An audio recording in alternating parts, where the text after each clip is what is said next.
வணக்கம் மக்களே, இந்த செஷனில் நாம் வேர்ட்ப்ரெஸ்ஸை லோக்கல் ஹாஸ்டில், அதாவது உங்கள் கம்ப்யூட்டர்லேயே எப்படி இன்ஸ்டால் பண்ணுறது அப்படின்றது தான் பார்க்க போகிறோம். முதல்ல வேர்ட்ப்ரெஸ்ஸை நாம் ஏன் லோக்கல் ஹாஸ்டில் இன்ஸ்டால் பண்ணோம்? ஒரு வெப்சைட் க்ரியேட் பண்ணுறதுக்கு உங்களுக்கு ஹோஸ்டிங் அண்ட் டொமைன் தேவைப்படும். பட் இப்போ ஹோஸ்டிங்கோ இல்லை டொமைனோ நீங்கள் பர்ச்சேஸ் பண்ண முடியாது. ஆனால் அதே சமயத்தில் வேர்ட்ப்ரெஸ்ஸை இன்ஸ்டால் பண்ணி நீங்கள் ப்ராக்டிஸ் அண்ட் வேர்ட்ப்ரெஸ்ஸை எக்ஸ்ப்ளோர் பண்ணணும்னு நினச்சிங்கன்னா அப்போ கண்டிப்பாக இந்த வீடியோவை ஃபுல்லாக பாருங்கள். வேர்ட்ப்ரெஸ்ஸை லோக்கல் ஹாஸ்டில் எப்படி இன்ஸ்டால் பண்ணுறது அப்படிங்கிறது தான் இந்த வீடியோவில் நம்ம பார்க்க போகிறோம். இந்த வேர்ட்ப்ரெஸ் லோக்கல் ஹாஸ்ட் இன்ஸ்டலேஷனை நான் 5 ஸ்டெப்பாக பிரிச்சிருக்கேன். முதல் ஸ்டெப்பு, ஜாம்புங்கிற சாஃப்ட்வேரை உங்கள் கம்ப்யூட்டரில் டவுன்லோட் பண்ணி இன்ஸ்டால் பண்ணிக்கோங்க.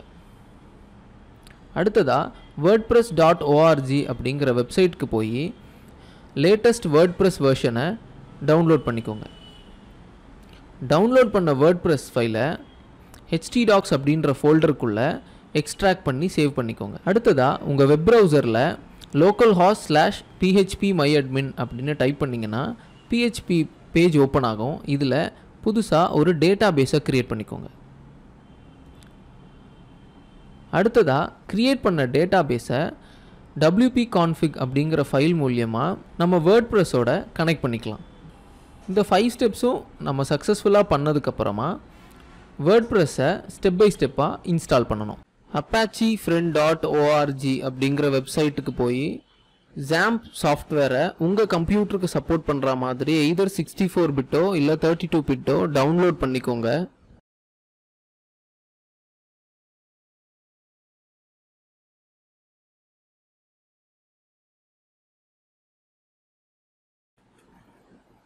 Depending upon your computer speed, இது டவுன்லோட் ஆகிறதுக்கு கொஞ்சம் டைம் எடுக்கலாம். ஸோ ஒன்ஸ் சக்ஸஸ்ஃபுல்லாக டவுன்லோட் ஆனதும் அதை உங்கள் கம்ப்யூட்டரில் இன்ஸ்டால் பண்ணிக்கோங்க.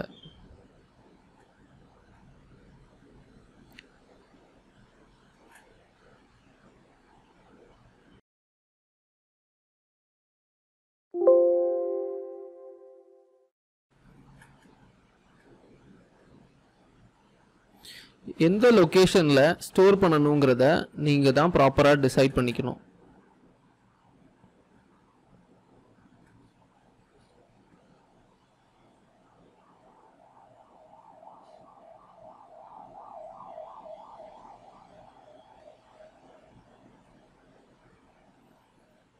உங்கள் கம்ப்யூட்டரோட ஸ்பீடை பொறுத்து இது இன்ஸ்டால் ஆகிறதுக்கு டைம் எடுக்கலாம். கம்ப்ளீட்டாக இன்ஸ்டால் ஆகிற வரைக்கும் வெயிட் பண்ணுங்கள்.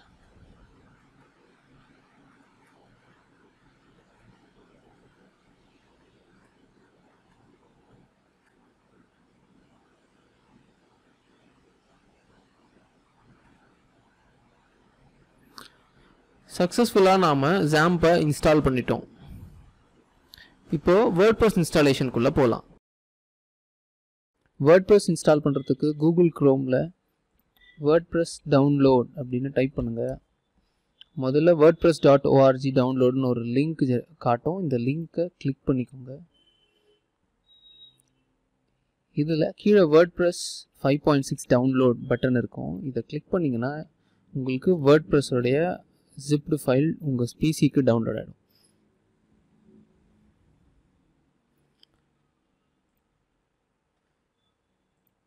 அடுத்ததாக ஜாம்பை நீங்கள் எனேபிள் பண்ணி வச்சுக்கோங்க. நான் ஏற்கனவே எனேபிள் பண்ணியிருக்கேன். அடுத்து ஜாம்ப் உங்கள் கம்ப்யூட்டரில் நீங்கள் எங்கே இன்ஸ்டால் பண்ணியிருக்கீங்களோ அந்த ஃபோல்டரை ஓப்பன் பண்ணி இதில் htdocs அப்படின்ற ஃபோல்டரைக்குள்ளே போயிடுங்க. இந்த இடத்துல நீங்கள் இப்போ என்ன வெப்சைட் க்ரியேட் பண்ண போகிறீங்களோ அந்த வெப்சைட் நேமில் ஒரு ஃபோல்டர் க்ரியேட் பண்ணிக்கோங்க. நான் azar.com அப்படின்னு ஒரு சைட் டெவலப் பண்ண போகிறேன். ஸோ azar.comனு ஒரு ஃபோல்டர் க்ரியேட் பண்ணிட்டேன்.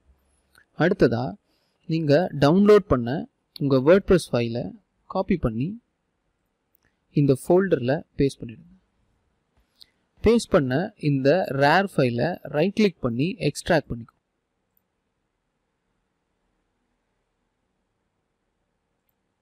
ஸோ நான் ஃபைலை எக்ஸ்ட்ராக்ட் பண்ணிட்டேன். இப்போது எனக்கு இந்த zip ஃபைல் இந்த ஃபோல்டரில் தேவையில்லை. So let me delete this.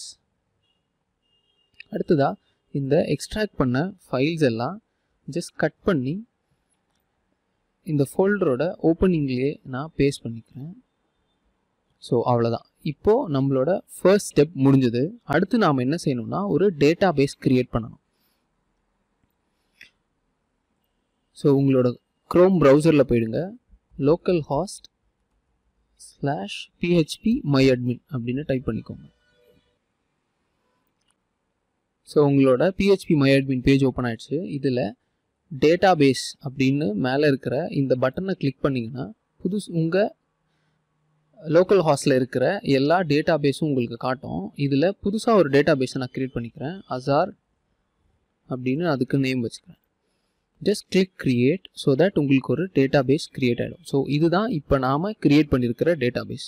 So அடுத்ததான் நீங்கள் என்ன பண்ணணும்னா இந்த டேட்டா பேஸை இப்போ நாம் ஆல்ரெடி எக்ஸ்ட்ராக்ட் பண்ணி வச்சுருக்கிற இந்த வேர்ட்ப்ரெஸ் ஃபைலில் wp-config அப்படின்னு ஒரு ஃபைல் இருக்கும். இந்த ஃபைலை லொக்கேட் பண்ணிவிட்டு ரைட் கிளிக் பண்ணி முதல்ல இதுக்கு ரீநேம் பண்ணிக்கோங்க.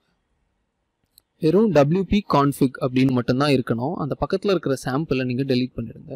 ஸோ அடுத்ததாக இந்த ஃபைலை நான் எடிட் பண்ணணும். ஸோ இந்த ஃபைலை நான் ஓப்பன் பண்ணிக்கிறேன். இதில் #define database name here அப்படின்னு ஒரு லைன் இருக்கும். இந்த லைனில் நாம் இப்போ phpMyAdminல க்ரியேட் பண்ண டேட்டா பேஸோட நேமை இங்கே என்ட்ரு பண்ணிக்கோங்க. நான் அசார் அப்படிங்கிற நேம் தான் இங்கே கொடுத்துருக்கேன். ஸோ அசார்னு டைப் பண்ணிக்கிறேன். யூசர் நேம் டிஃபால்ட்டாக ரூட்னு இருக்கட்டும். பாஸ்வேர்டு நாம் எதுவுமே கொடுக்கல. ஸோ தட் இங்கே பாஸ்வேர்டு தேவையில்லை. ஸோ தட் இன்ஸ்டால் பண்ணும்போது பாஸ்வேர்டை நாம் என்ட்ரு பண்ணிக்கலாம். ஸோ இதை நான் சேவ் பண்ணிக்கிறேன். ஸோ க்ளோஸ் பண்ணிட்டேன். அடுத்து என்ன பண்ணணும்னா க்ரோம்குள்ளே போயிடுங்க. இங்கே localhost/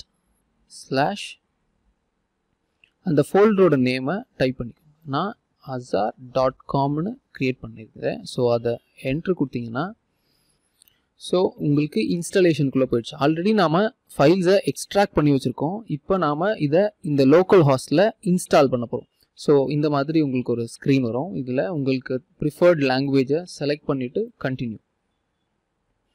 சைட்டுக்கு நீங்கள் ஏதாவது டைட்டில் சூஸ் பண்ணி வச்சுருந்தீங்கன்னா அந்த சைட்டோட டைட்டிலை இங்கே மென்ஷன் பண்ணுங்கள். ஸோ நான் அசார் போர்ட்ஃபோலியோ அப்படின்னு க்ரியேட் பண்ணிக்கிறேன். யூசர் நேம் எனக்கு ஈஸியாக இருக்கணுன்றதுக்காக அட்மின்னு கொடுத்துக்கிறேன். உங்களுக்கு எது ப்ரிஃபரபிளோ அந்த யூசர் நேமை இங்கே செட் பண்ணிக்கலாம். உங்களோட ப்ரிஃபர்டு பாஸ்வேர்டு. ஸோ எனக்கு ஈஸியாக ஞாபகம் இருக்கணுன்றதுக்காக நான் இந்த மாதிரி பாஸ்வேர்ட் யூஸ் பண்ணுறேன். உங்களுக்கு எது கம்ஃபர்டபுளான பாஸ்வேர்டோ அந்த பாஸ்வேர்டை நீங்கள் செட் பண்ணிக்கலாம். So let me confirm this. உங்கள் இமெயில் ஐடி மேண்டேட்ரி. இப்போ நீங்கள் ஆக்டிவாக யூஸ் பண்ணுற ஏதாவது ஒரு மெயில் ஐடியை இங்கே கொடுங்க.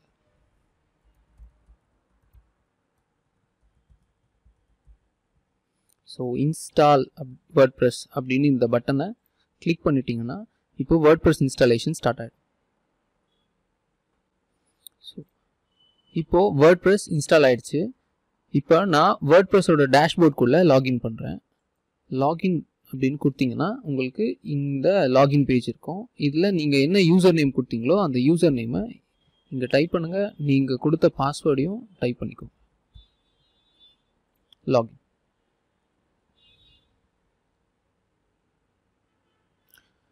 ஸோ நாம் லோக்கல் ஹாஸ்டில் வேர்ட்ப்ரெஸ்ஸை இன்ஸ்டால் பண்ணிட்டோம்.